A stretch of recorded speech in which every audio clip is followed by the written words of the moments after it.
हरे कृष्णा। आज हम श्रीमद् भागवतम स्कंद 1 अध्याय 10 द्वारका के लिए भगवान श्री कृष्ण का प्रस्थान इसे शुरू करेंगे। शौनक उवाच हत्वा स्वरिक्त स्पृद आततायिनो युधिष्ठिरो धर्मवृतां वरिष्ठः सहानुजे प्रत्यवरुद्ध भोजनः कथं प्रविक्त किम कार्षिकतः। शौनक मुनि ने पूछा, जो महाराज युधिष्ठिर की वैध पैतृक संपत्ति को छीनना चाहते थे, उन शत्रुओं का वध करने के पश्चात महानतम धर्मात्मा युधिष्ठिर ने अपने भाइयों की सहायता से अपनी प्रजा पर किस प्रकार शासन चलाया। निश्चित ही वे अपने साम्राज्य का उपभोग मुक्त होकर निर्कुंज चेतना से नहीं कर सके। तात्पर्य, महाराज युधिष्ठिर समस्त धर्मात्माओं में श्रेष्ठ थे, अतएव उनमें साम्राज्य का भोग करने हेतु अपने चचेरे भाइयों से लड़ने की इच्छा नहीं थी। वे उचित उद्देश्य के लिए लड़े, क्योंकि हस्तिनापुर का राज्य उनकी वैध विरासत थी और उनके चचेरे भाई उसको हड़पना चाह रहे थे। अतएव वे भगवान श्री कृष्ण के मार्गदर्शन में उचित उद्देश्य के लिए लड़े, किंतु वे अपनी विजय के फलों का भोग ना कर पाए, क्योंकि उनके सभी चचेरे भाई युद्ध में मारे गए थे।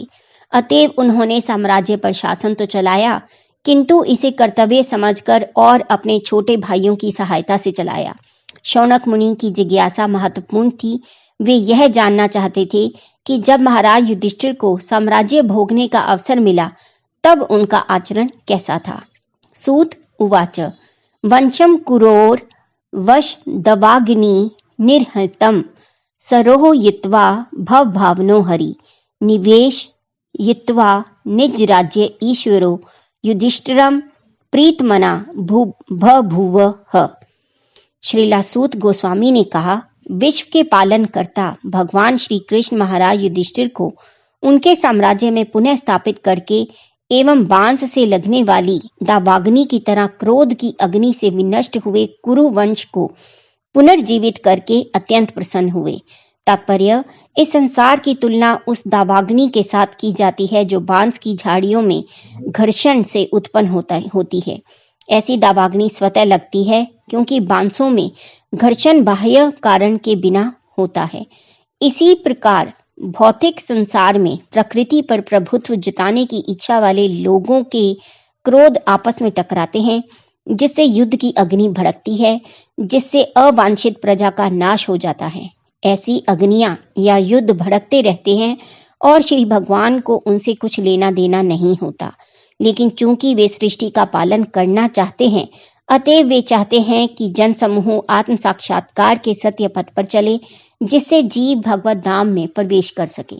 श्री भगवान कष्ट भोगने वाले मनुष्यों को भगवत धाम अपने पास बुलाना चाहते हैं, जिससे वे त्रिविध भौतिक तापों से मुक्त हो जाएं। सृष्टि बनाने का उद्देश्य ही यही है, लेकिन जो होश में नहीं आता, वह श्री भगवान की माया शक्ति द्वारा दिए गए कष्टों को इस संसार में भोगता है। अतएव श्री भगवान चाहते हैं कि उनके प्रामाणिक प्रतिनिधि ही संसार पर शासन चलाएं। भगवान श्री कृष्ण का अवतार ऐसे राज्य की स्थापना करने तथा ऐसे अवांछित व्यक्तियों का वध करने हेतु हुआ, जिनको उनकी योजना से कुछ सरोकार नहीं रहता। कुरुक्षेत्र का युद्ध श्री भगवान की योजना के अनुसार लड़ा गया था, जिससे अवांछित लोगों का सफाया हो जाए और उनके भक्त के अधीन शांतिपूर्ण साम्राज्य की स्थापना हो। अतएव जब राजा युधिष्ठिर सिंहासन पर बैठे तथा कुरु वंश की पौध अंकुर यानी कि अंकुर महाराज परीक्षित के रूप में बच गई, तो श्री भगवान पूर्ण रूप से संतुष्ट हुए। श्लोक नंबर 3 निशम्य भीष्मोक्त मथा अच्युतोक्तम प्रवृत्त विज्ञान विदूत विभ्रमः शशास गामिन्द्र इवाजिताश्रय परिध्युप पान अंता मनु जानुवर्तितः। भीष्मदेव तथा अच्युत भगवान श्री कृष्ण ने जो कुछ कहा था, उससे प्रबुद्ध होकर महाराज युधिष्ठिर परिपूर्ण ज्ञान विषयक मामलों में व्यस्त हो गए, क्योंकि उनके सभी संदेह दूर हो चुके थे। इस प्रकार उन्होंने पृथ्वी तथा सागरों पर राज्य किया और उनके छोटे भाई उनका साथ देते रहे। तात्पर्य, जब महाराज युधिष्ठिर समुद्र पर्यंत पृथ्वी पर शासनारूढ़ थे तो उस समय भी ज्येष्ठाधिकार या सबसे बड़े को उत्तराधिकार जैसा आधुनिक अंग्रेजी कानून प्रचलित था। उस काल में हस्तिनापुर, जो कि अब दिल्ली का एक अंश है, का राजा समुद्रों सहित विश्व का सम्राट होता था और यह क्रम महाराज युधिष्ठिर के पुत्र महाराज परीक्षित तक चलता रहा। महाराज युधिष्ठिर के छोटे भाई उनके मंत्री तथा राज्य के सेना नायकों के रूप में कार्य करते थे और राजा के धर्मात्मा भाइयों का आपस में पूर्ण सहयोग था। महाराज युधिष्ठिर पृथ्वी के साम्राज्य पर शासन करने हेतु आदर्श राजा या भगवान श्री कृष्ण के आदर्श प्रतिनिधि थे और उनकी तुलना स्वर्ग के प्रतिनिधि शासक राजा इंद्र से की जा सकती थी। जिस प्रकार इंद्र, चंद्र, सूर्य, वरुण तथा वायु जैसे देवता ब्रह्मांड के विभिन्न ग्रहों के प्रतिनिधि राजा हैं, उसी प्रकार महाराज युधिष्ठिर भी पृथ्वी के साम्राज्य पर शासन चलाने वाले प्रतिनिधि राजा थे। वे आधुनिक प्रजातंत्र के साधारण अज्ञानी राजनीतिक नेता जैसे न थे। उन्हें भीष्म देव ने तथा अच्युत श्री भगवान ने भी उपदेश दिया था, अतएव उन्हें हर वस्तु का पूरा ज्ञान था। आजकल राज्य का निर्वाचित कार्यकारी प्रमुख कठपुतली के समान होता है, क्योंकि उसके पास राज शक्ति नहीं होती। यदि वह महाराज युधिष्ठिर के समान प्रबुद्ध भी होता तो भी वह अपनी संवैधानिक स्थिति के कारण अपनी इच्छा से कुछ नहीं कर सकता। इसलिए वैचारिक विषमताओं या स्वयं के स्वार्थों के कारण पृथ्वी के अनेक राज्य परस्पर लड़ झगड़ रहे हैं, लेकिन महाराज युधिष्ठिर जैसे राजा के पास अपनी स्वयं की विचारधारा नहीं थी। उन्हें भी अच्युत श्री भगवान तथा श्री भगवान के प्रतिनिधि एवं प्रामाणिक दूत भीष्मदेव के उपदेशों का अनुगमन करना होता था। शास्त्रों का उपदेश है कि मनुष्य को किसी व्यक्तिगत स्वार्थ तथा मनगढ़ंत विचारधारा के बिना परम गुरु तथा अच्युत श्री भगवान के निर्देशों का पालन करना चाहिए। इसलिए महाराज युधिष्ठिर महासागरों सहित संपूर्ण संसार पर शासन कर सके, क्योंकि वे नियम अमोघ थे और वैश्विक रूप में सब पर समान रूप से निर्धारित होते थे। एक ही विश्व राज्य की कल्पना तभी पूरी हो सकी है जब ज्ञानी का करें। एक अपूर्ण मानव ऐसी विचारधारा का सृजन नहीं कर सकता जो सबके लिए स्वीकार्य हो। केवल पूर्ण तथा अच्युत पुरुष ही ऐसा कार्यक्रम बना सकता है जो प्रत्येक स्थान के लिए उपयुक्त हो और जिसका पालन संसार के सभी मनुष्यों द्वारा हो सके। शासन चलाने वाला तो व्यक्ति होता है, कोई निराकार सरकार नहीं। यदि व्यक्ति योग्य है तो सरकार भी योग्य है, यदि व्यक्ति मूर्ख है तो सरकार भी मूर्खों का घर है। यही प्रकृति का नियम है। अयोग्य राजाओं तथा प्रशासकों के संबंध में अनेक कथाएं हैं। अतएव कार्यकारी प्रमुख को महाराज युधिष्ठिर जैसा प्रशिक्षित व्यक्ति होना चाहिए और विश्व पर शासन चलाने हेतु उसके पास राज सत्ता का पूरा अधिकार होना चाहिए। विश्व राज्य की कल्पना महाराज युधिष्ठिर जैसे पूर्ण राजा के राज्य काल में ही साकार हो सकती है। उन दिनों संसार सुखी था, क्योंकि विश्व में महाराज युधिष्ठिर जैसे राजा शासन चलाते थे। श्लोक नंबर 4। कामम व वर्ष प्रजन्य सर्व काम दुधा मही सी शिचु स्म वर्जान गावह पयसोद स्वतीर मुद्दा। महाराज युधिष्ठिर के राज्य में बादल लोगों की आवश्यकता अनुसार पानी बरसाते थे और पृथ्वी मनुष्यों की समस्त आवश्यकताओं को प्रचुर मात्रा में उत्पन्न करती थी। दूध से भरे थनों वाली तथा प्रसन्न चित्त वाली गायें अपने दूध से चारागाह को सिक्त करती रहती थी।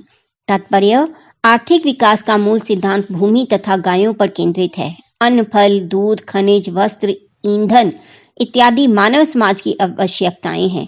शरीर की भौतिक आवश्यकताओं की पूर्ति के लिए मनुष्य को इन्हीं वस्तुओं की आवश्यकता पड़ती है। निश्चित ही मनुष्य को मांस और मछली या लोहे के औजार तथा यंत्र नहीं चाहिए। महाराज युधिष्ठिर के शासन काल में संपूर्ण संसार में नियमित वर्षा होती थी। वर्षा मनुष्य के नियंत्रण में नहीं होती।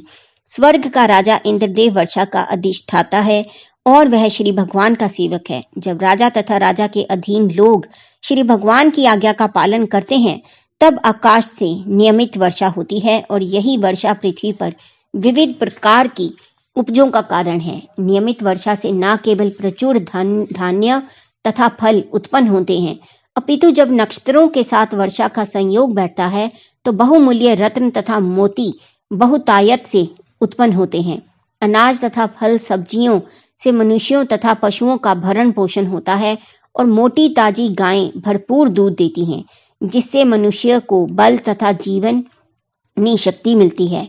यदि प्रचुर मात्रा में दुग्ध, अन्न, फल, कपास, रेशम तथा रत्न हो तो फिर मनुष्यों को सिनेमा, वैश्यालय, पशुवध केंद्रों इत्यादि की आवश्यकता क्यों पड़ती है? सिनेमा, कार, रेडियो, मांस तथा होटलों के कृत्रिम विलासी जीवन की क्या आवश्यकता है? क्या इस सभ्यता ने एक दूसरे से व्यक्तिगत एवं राष्ट्रीय स्तर पर लड़ते रहने के अतिरिक्त और कुछ भी दिया है? क्या इस सभ्यता ने एक व्यक्ति की सनक पर हजारों व्यक्तियों को नारकीय कारखानों में तथा युद्ध स्थलों में भेजकर समानता तथा विश्व बंधुत्व को बढ़ावा दिया है? यहाँ पर कहा गया है कि गायें अपने दुग्ध से चारागाहों को सिक्त करती थीं, क्योंकि उनके थन दूध से भरे रहते थे और वे अत्यंत प्रमुदित रहती थीं। तो फिर क्या उन्हें खेतों में पर्याप्त मात्रा में घास खिलाकर प्रसन्न जीवन बिताने हेतु समुचित संरक्षण की आवश्यकता नहीं है? मनुष्य अपने स्वार्थ के लिए उनका वध क्यों करते हैं? मनुष्य अन्न, फल, दूध से क्यों नहीं संतुष्ट होता, जिनसे हजारों प्रकार के व्यंजन तैयार हो सकते हैं? इन निर्दोष पशुओं का वध करने हेतु संपूर्ण विश्व में पशुवध केंद्र क्यों हैं? महाराज युधिष्ठिर के पुत्र महाराज परीक्षित ने अपने विशाल राज्य का दौरा करते हुए देखा कि एक काला व्यक्ति गाय का वध करने का प्रयास कर रहा है। राजा ने तुरंत उस पशुवधक को बंदी बना के उसे पर्याप्त मात्रा में दंडित किया। क्या राजा या शासनाध्यक्ष को इन बेचारे पशुओं की रक्षा नहीं करनी चाहिए, जो अपनी रक्षा स्वयं करने में अक्षम है? क्या यह मानवता है? क्या देश के पशु देशवासी नहीं है? तो फिर संगठित पशुवध केंद्रों में उनका वध किए जाने की अनुमति क्यों दी जाती है? क्या ये समानता, बंधुत्व तथा अहिंसा के लक्षण है? अतएव आधुनिक प्रगतिशील सभ्य स्वरूप की सरकार के विपरीत महाराज युधिष्ठिर जैसा राजतंत्र तथा कथित उस प्रजातंत्र से कहीं अधिक श्रेष्ठ है, जिसमें पशुओं का वध किया जाता है और पशु से भी नीच एक व्यक्ति पशु से भी नीच दूसरे व्यक्ति के लिए मतदान करता है। हम सभी भौतिक प्रकृति के प्राणी हैं। श्रीमद् भगवद गीता में कहा गया है कि श्री भगवान स्वयं बीजदाता पिता है और भौतिक प्रकृति सभी आकार प्रकार के जीवों की माता है। इस प्रकार माता प्रकृति के पास परम पिता भगवान श्री कृष्ण की कृपा से पशुओं तथा मनुष्यों दोनों के लिए पर्याप्त भोजन है। मनुष्य अन्य समस्त जीवों का बड़े भाई जैसा है। उसमें पशुओं की अपेक्षा अधिक बुद्धि है, जिससे वह प्रकृति का मार्ग तथा परम पिता के संकेतों को समझ सके। इस संसार में कृत्रिम विलास तथा इंद्रिय तृप्ति के लिए कृत्रिम लोभ तथा अस्थिर शक्ति द्वारा कृत्रिम ढंग से आर्थिक विकास करने का प्रयास नहीं करना चाहिए, अपितु मानवीय सभ्यता को प्राकृतिक उत्पादन पर आश्रित रहने देना चाहिए। यह तो कुकरों सुकरों का जीवन है। श्लोक नंबर 5। नद्यः समुद्रः गिर्यः स्व न वनस्पति विरुद्धः फल अन्त्योषध्य सर्वः काम मन वृतु तस्य वे। प्रत्येक ऋतु में नदियां, समुद्र, पर्वत, जंगल, लताएं तथा कारगर औषधियां प्रचुर मात्रा में राजा को अपना अपना कर चुकता करती थी। तात्पर्य, जैसा कि पूर्व में उल्लेख हो चुका है, महाराज युधिष्ठिर अजित के संरक्षण में थे। अतएव श्री भगवान की संपत्ति अर्थात नदियां, समुद्र, पर्वत, जंगल आदि प्रसन्न थे और वे राजा को अपने हिस्से का कर चुकाते रहते थे। सफलता का रहस्य है परम भगवान के संरक्षण में शरण लेना। उनकी अनुमति के बिना कुछ संभव नहीं है। औजारों तथा यंत्रों के बल पर अपने आप से आर्थिक विकास करने हेतु प्रयास करना ही तो सब कुछ नहीं है। उसके लिए परमेश्वर की अनुमति होना आवश्यक है, अन्यथा संपूर्ण यांत्रिक व्यवस्था होने पर भी सब कुछ विफल रहेगा। सफलता का अंतिम कारण देव या परमेश्वर है। महाराज युधिष्ठिर जैसे राजा यह अच्छी तरह जानते थे कि राजा जनता के कल्याण कार्यों की देखभाल करने वाला परमेश्वर का दूत होता है। वस्तुतः राज्य परमेश्वर की संपत्ति है। नदियां, समुद्र, जंगल, पर्वत, औषधियां इत्यादि मनुष्य की सृष्टियां नहीं हैं, ये सब परमेश्वर की सृष्टियां हैं और जीव का श्री भगवान की इस संपत्ति का उपयोग करने की अनुमति श्री भगवान की सेवा करने हेतु दी जाती है। आज का नारा यह है कि प्रत्येक वस्तु जनता के लिए है, अतएव सरकार जनता द्वारा जनता के लिए है। लेकिन इस समय ईश चेतना तथा मानव जीवन की पूर्णता के आधार पर नई प्रकार की मानवता अर्थात ईश्वरीय साम्यवाद की विचारधारा उत्पन्न करने हेतु संसार को महाराज युधिष्ठिर अथवा परीक्षित जैसे राजाओं के पद चिन्हों का अनुसरण करना होगा। परमेश्वर की इच्छा से प्रत्येक वस्तु की प्रचुरता है और हम इन वस्तुओं का उपभोग मनुष्य तथा मनुष्य के बीच, पशु तथा मनुष्य या प्रकृति के बीच शत्रु भाव से रहित होकर सुख पूर्वक रहने हेतु कर सकते हैं। श्री भगवान का नियंत्रण सर्वत्र है और यदि श्री भगवान प्रसन्न हो जाएं तो प्रकृति का कोना कोना पुलकित हो जाए। तब नदियां उमड़कर भूमि को उर्वर बनाएंगी, समुद्र प्रचुर मात्रा में खनिज मोती तथा रत्न प्रदान करेंगे, जंगल पर्याप्त ईंधन, औषधियां तथा वनस्पतियों की पूर्ति करेंगे और ऋतु परिवर्तन से विपुल मात्रा में फल फूल मिल सकेंगे। फैक्टरियों तथा औजारों पर आश्रित रहकर जीने की कृत्रिम शैली से कुछ ही व्यक्तियों को तथा कथित सुख प्राप्त हो सकेगा और वह भी लाखों मनुष्यों का सुख छीनकर। क्योंकि जन समूह की शक्ति औद्योगिक उत्पादन में लगी है, अतएव प्राकृतिक पदार्थों में गतिरोध आ रहा है और जन समूह दुखी है। ठीक से शिक्षा पाए बिना अधिकांश लोग प्राकृतिक संसाधनों का दोहन करके अपना अपना स्वार्थ साध रहे हैं। अतएव व्यक्ति व्यक्ति तथा राष्ट्र राष्ट्र के बीच कड़ी स्पर्धा चल रही है। श्री भगवान के प्रशिक्षित दूत का कोई नियंत्रण नहीं है। हमें यहीं पर तुलना करके आधुनिक सभ्यता के दोषों पर विचार करना चाहिए और मनुष्य को शुद्ध करने तथा काल दोष को मिटाने हेतु महाराज युधिष्ठिर के पद चिन्हों पर चलना चाहिए। श्लोक नंबर 6। नाध्यो व्याद्यः क्लेशा देवभूतात् महेत्वः अजात शत्राव भवन जंतु नाम रागी कर ही चित्त। चूंकि राजा का कोई शत्रु न था, अतएव समस्त जीव कभी भी मानसिक क्लेशों, रोगों या अत्यधिक ताप या शीत से विचलित नहीं थे। तात्पर्य, मनुष्यों के प्रति अहिंसक होना तथा दीन पशुओं का शत्रु या हत्यारा बनना असुर का सिद्धांत है। इस युग में दीन पशुओं के प्रति शत्रुता दिखाई जाती है।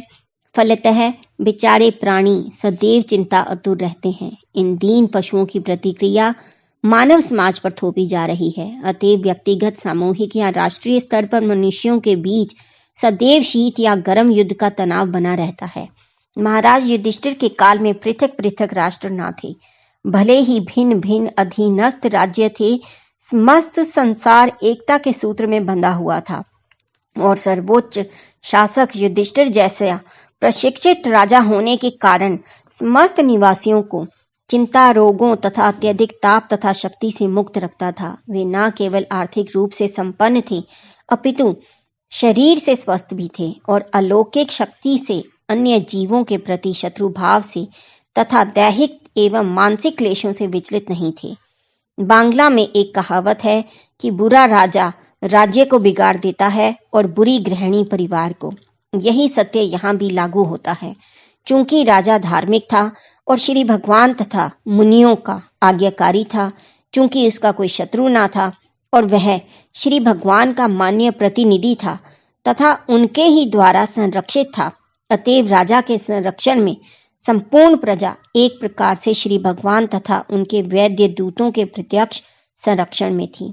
जब तक कोई स्वयं धार्मिक ना हो और श्री भगवान द्वारा मान्य ना हो, तब तक वह अपने अधीनस्थ मनुष्यों को सुखी नहीं बना सकता। मनुष्य तथा ईश्वर के बीच और मनुष्य तथा प्रकृति के बीच पूरा सहयोग रहता है और मनुष्य तथा ईश्वर के बीच एवं मनुष्य तथा प्रकृति के बीच ऐसे सचेतन सहयोग से ही संसार में सुख, शांति तथा समृद्धि लाई जा सकती है, जैसा कि राजा युधिष्ठिर में प्रदर्शित होता है। एक दूसरे के शोषण की प्रवृत्ति, जिसका आजकल बोलबाला है, केवल क्लेश ला सकती है। श्लोक नंबर 7।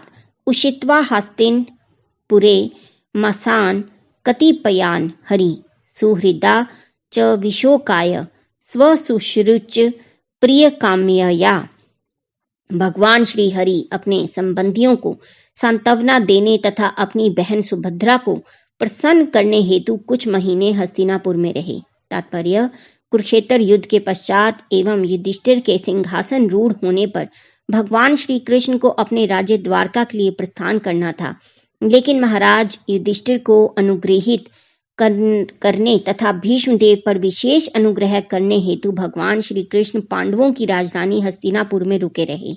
श्री भगवान ने विशेष रूप से संतप्त राजा को सांत्वना देने तथा अपनी बहन सुभद्रा को प्रसन्न करने हेतु रुकने का निश्चय किया।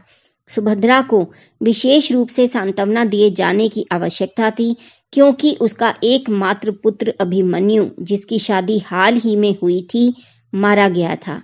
वह युवक अपनी पत्नी महाराज परीक्षित की माता उत्तरा को छोड़कर गया था। श्री भगवान को अपने भक्तों को प्रसन्न करने में प्रसन्नता होती है। केवल उनके भक्त ही उनके संबंधियों की भूमिका अदा कर सकते हैं। श्री भगवान तो परम पूर्ण है। श्लोक नंबर 8। आमंत्र्य चाभ्य अनुज्ञातः परिष्वज्याभिव्याद्य तम आरुरोह रथम कैश्चित् परिष्व अक्तो अभिवादितः। तत्पश्चात जब श्री भगवान ने प्रस्थान करने की अनुमति मांगी और राजा ने अनुमति दे दी, तो श्री भगवान ने महाराज युधिष्ठिर के चरणों में नतमस्तक होकर प्रणाम किया और राजा ने उनको गले लगा लिया। इसके पश्चात अन्य व्यक्तियों द्वारा गले मिलकर एवं प्रणाम स्वीकार करके वे अपने रथ में आरूढ़ हुए। तात्पर्य: महाराज युधिष्ठिर भगवान श्री कृष्ण के बड़े फुफेरे भाई थे, अतएव उनसे विदा होते समय श्री भगवान राजा के चरणों में नतमस्तक हुए। राजा ने छोटे भाई की तरह उनका आलिंगन किया। यद्यपि राजा भली भांति जानते थे कि श्री कृष्ण पूर्ण पुरुषोत्तम भगवान है। श्री भगवान को प्रसन्नता होती है जब उनका कोई भक्त उन्हें प्रेम से अपने से छोटा समझता है। श्री भगवान से बढ़कर या उनके तुल्य अन्य कोई भी नहीं है, तो भी वे अपने भक्तों द्वारा छोटा समझे जाने पर प्रसन्न होते हैं। ये सब श्री भगवान की दिव्य लीलाएं हैं। निर्विशेषवादी भगवत भक्त द्वारा निभाई जाने वाली अलौकिक भूमिका को समझ नहीं सकते। तत्पश्चात भीम तथा अर्जुन श्री भगवान को गले मिले, क्योंकि वे समवयस्क थे, लेकिन नकुल तथा सहदेव ने उन्हें प्रणाम किया, क्योंकि वे उनसे छोटे थे। श्लोक नंबर 9। सुभद्रा द्रौपदी कुंती विराट तनया तथा गांधारी धृतराष्ट्रश्च युयुत सुर्गोत्तमो यमो। श्लोक नंबर 10। वृकोदरश्च धौम्यश्च स्त्रियो मत्स्य सुतादयः न सेहिरे विमुह्यन्त्यो विरहम शारंग धनवन। उस समय सुभद्रा, द्रौपदी, कुंती, उत्तरा, गांधारी, महाराज धृतराष्ट्र, युयुत्सु, कृपाचार्य, नकुल, सहदेव, भीमसेन, धौम्य तथा सत्यवती सभी मूर्छित से हो गए, क्योंकि भगवान श्री कृष्ण का वियोग सह पाना उन सब के लिए असंभव था। तात्पर्य: भगवान श्री कृष्ण जीवों के लिए, विशेष रूप से भक्तों के लिए इतने आकर्षक हैं कि उनका वियोग असह्य हो जाता है। बद्ध जीव माया के वशीभूत होकर ही श्री भगवान को भूल जाता है, अन्यथा ऐसा हो नहीं सकता। ऐसे वियोग की अनुभूति का वर्णन नहीं किया जा सकता, उसका अनुमान केवल भक्त ही कर सकते हैं। वृंदावन तथा सीधे साधे ग्रामीण ग्वाल बालों, बालिकाओं, स्त्रियों तथा अन्य व्यक्तियों से श्री कृष्ण का वियोग सबको आजीवन आघात पहुंचाता रहा, और अत्यंत प्रिय गोपी राधा रानी का वियोग तो अवर्णनीय है। वे एक बार सूर्य ग्रहण के समय कुरुक्षेत्र में मिले और उन्हें जैसी अनुभूति हुई वह हृदय विदारक है। निसंदेह श्री भगवान के दिव्य भक्तों के गुणों में अंतर है, लेकिन जिन्होंने साक्षात या अन्य किसी प्रकार से कभी श्री भगवान का सानिध्य प्राप्त किया है, वे उन्हें क्षण भर के लिए भी नहीं छोड़ सकते। शुद्ध भक्त की यही मनोवृत्ति होती है। श्लोक नंबर 11। सत्संगा अनुमुक्तदु संगो हातुम नोत्सहते बुद्धः कीर्तयमानं यशो यस्य सकृद्धा कर्ण्यं रोचनम। श्लोक नंबर 12 है। तस्मिन् अयस्तदीये पार्थः सहेरणविरहं कथं दर्शन स्पर्श सलाम पश्ययानासन भोजने। वह बुद्धिमान जिसने शुद्ध भक्तों की संगति से परमेश्वर को समझ लिया है और जो भौतिक कुसंगति से मुक्त हो चुका है, वह श्री भगवान के यश को सुनने से चूकेगा नहीं। उसने चाहे उनके विषय में एक ही बार क्यों न सुना हो, तो भला पांडव उनके वियोग को कैसे सह पाते, क्योंकि वे उनसे घनिष्ठता पूर्वक संबंधित थे। वे उन्हें साक्षात अपने समक्ष देखते थे, उनका स्पर्श करते थे, उनसे बात करते थे और उन्हीं के पास सोते उठते बैठते तथा भोजन करते थे।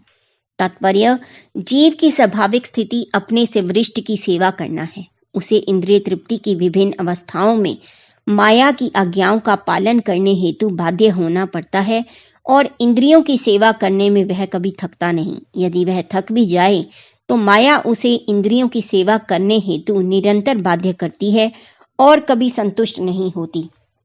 ऐसे इंद्रिय तृप्ति व्यापारों का कोई अंत नहीं है और बद्ध जीव छूटने की आशा के बिना ऐसी सेवा में उलझा रहता है। छुटकारा केवल तब मिलता है जब शुद्ध भक्तों की संगति प्राप्त होती है। ऐसी संगति में वह धीरे धीरे अपनी दिव्य चेतना की ओर उन्नत होता है। इस प्रकार वह जान सकता है कि उसकी शाश्वत स्थिति श्री भगवान की सेवा करने हेतु है, विकृत इंद्रियों की काम क्रोध प्रभुत्व जताने इत्यादि की इच्छा पूर्ति के लिए नहीं है। भौतिक समाज मित्रता तथा प्रेम काम वासना की विभिन्न अवस्थाएं हैं। घर देश परिवार समाज संपत्ति तथा अन्य वस्तुएं भौतिक जगत में बंधन के कारण स्वरूप हैं, जहां 3 प्रकार के ताप बने हुए हैं। शुद्ध भक्तों की संगति से तथा विनीत भाव से उनका श्रवण करने से भौतिक भोग के प्रति आसक्ति कम होती है और श्री भगवान के दिव्य कार्यकलापों के विषय में सुनने के प्रति आकर्षण की प्रधानता होती है। एक बार आकर्षण उत्पन्न हो जाने पर वह अबाध रूप से बढ़ता रहता है, जिस प्रकार बारूद की आग। ऐसा कहा गया है कि भगवान श्री हरि दिव्य रूप से इतने आकर्षक हैं कि जो आत्म साक्षात्कार द्वारा अपने आप में ही संतुष्ट है और वास्तव में संपूर्ण भव बंधनों से मुक्त हो चुके हैं, वे भी श्री भगवान के भक्त बन जाते हैं। ऐसी परिस्थिति में यह भली भांति समझा जा सकता है कि पांडवों की क्या स्थिति हुई होगी। जो श्री भगवान के नित्य संगी थे, वे भगवान श्री कृष्ण के वियोग की कल्पना भी नहीं कर सकते थे, क्योंकि निरंतर व्यक्तिगत संपर्क के कारण उनका आकर्षण अत्यधिक प्रगाढ़ था। श्री भगवान से विरह में उनकी स्थिति वृंदावन की गोपियों से कम नहीं थी, लेकिन श्री भगवान के परम पूर्ण होने के कारण उनका विरह उनके व्यक्तिगत संग के समान ही है। शुद्ध भक्त के लिए भी उनके रूप गुण नाम यश लीला आदि द्वारा उनका स्मरण इतना आकर्षक होता है कि वह तुच्छ संसार के सारे रूप गुण नाम यश कार्यकलाप भूल जाता है और शुद्ध भक्तों की परिपक्व संगति के कारण वह क्षण भर के लिए भी श्री भगवान के संपर्क से दूर नहीं होता। श्लोक नंबर 13। सर्वे ते निमीक्षेर क्षेस्त मनुद्रुत चेतसः विक्षन्तः स्नेह संबद्धा विचेलुस्तत्र तत्रह। उन सबके हृदय उनके आकर्षण रूपी पात्र में द्रवित हो रहे थे। वे उन्हें अपलक नेत्रों से देख रहे थे और स्नेह के बंधन में बंधकर व्यग्रता से इधर उधर मचल रहे थे। तात्पर्य, भगवान श्री कृष्ण स्वाभाविक रूप से सभी जीवों के लिए आकर्षक हैं, क्योंकि वे समस्त शाश्वतों में प्रधान शाश्वत हैं। एकमात्र वे ही अनेकों शाश्वतों के पालक हैं। यह कठ उपनिषद का कथन है और इस प्रकार मनुष्य श्री भगवान के साथ अपने शाश्वत संबंध को जागृत करके, जिसे वह श्री भगवान की भ्रामक शक्ति माया के चक्र से वशीभूत होकर भूल चुका है, स्थायी शांति तथा समृद्धि प्राप्त कर सकता है। इस संबंध के लेश मात्र भी पुनर्जागृत होने पर बद्ध जीव भौतिक शक्ति के भ्रम से मुक्त हो जाता है और श्री भगवान की संगति के लिए पागल हो उठता है। यह संगति केवल श्री भगवान के साक्षात संपर्क से ही नहीं स्थापित होती, अपितु उनके नाम, यश, रूप तथा गुणों के सानिध्य से भी स्थापित होती है। श्रीमद् भागवतम बद्ध जीवों को इस सिद्ध अवस्था को प्राप्त करने हेतु शुद्ध भक्त से विनीत भाव से श्रवण द्वारा प्रशिक्षित करता है। हरे कृष्णा। आज का पठन हम यहीं समाप्त करेंगे और कल से हम 14वें श्लोक से पुनः शुरू करेंगे। तब तक आप जपते रहिए हरे कृष्णा कृष्णा कृष्णा हरे हरे, हरे राम राम राम हरे हरे। हरि बोल।